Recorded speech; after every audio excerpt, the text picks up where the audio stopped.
Eh oui, je suis très heureux de te retrouver aujourd'hui dans cette nouvelle vidéo. Je suis M. Koblan Serge, comme tu as pu le constater, ton professeur de maths préféré sur Succès Assuré. J'espère que les précédentes vidéos t'ont fait énormément de bien et t'ont véritablement enrichi. Dans ce cas, je suis très ravi pour toi. Aujourd'hui, le cours que nous verrons est dans le grand ensemble des nombres complexes. Et ce cours s'intitule plus particulièrement le module des nombres complexes. Le module des nombres complexes.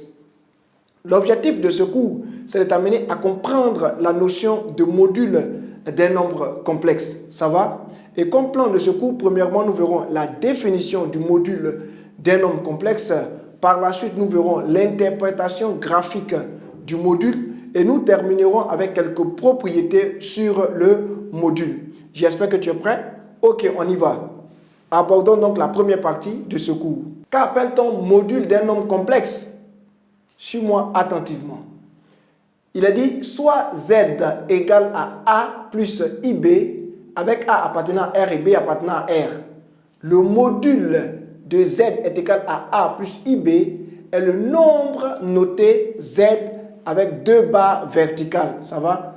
Défini par Z en deux barres verticales est égal à racine de A au carré plus B au carré.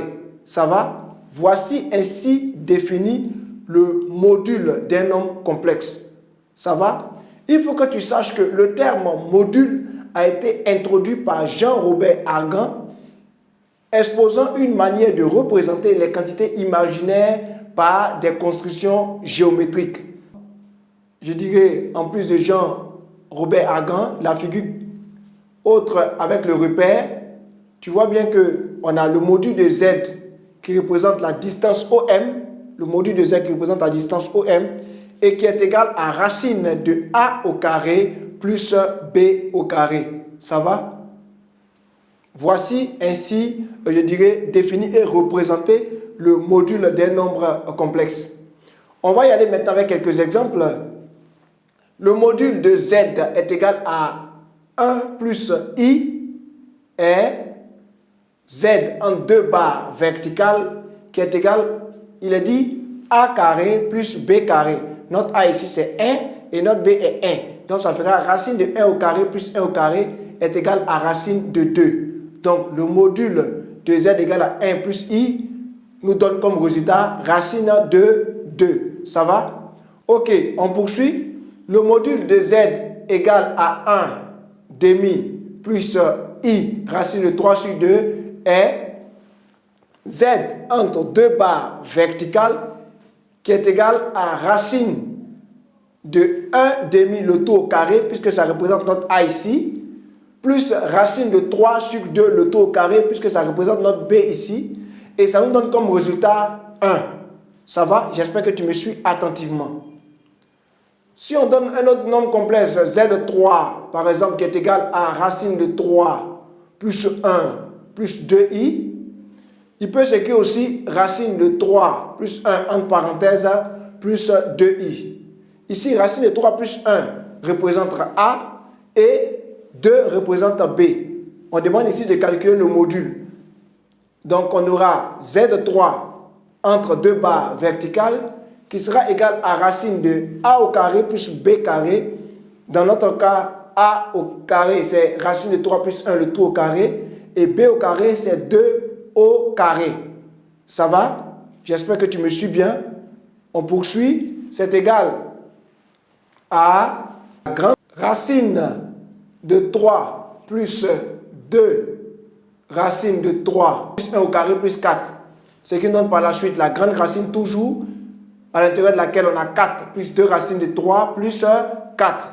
Ce qui nous donne comme résultat final racine, c'est-à-dire la grande racine de 8 plus 2 racines de 3. Donc le module de Z3 nous a donné comme résultat la grande racine à l'intérieur de laquelle on a 8 plus 2 racines de 3. Ça va? On vient ici de calculer le module de Z3. On poursuit avec un autre exemple, un dernier, juste pour renchérir ce que tu es en train d'apprendre aujourd'hui.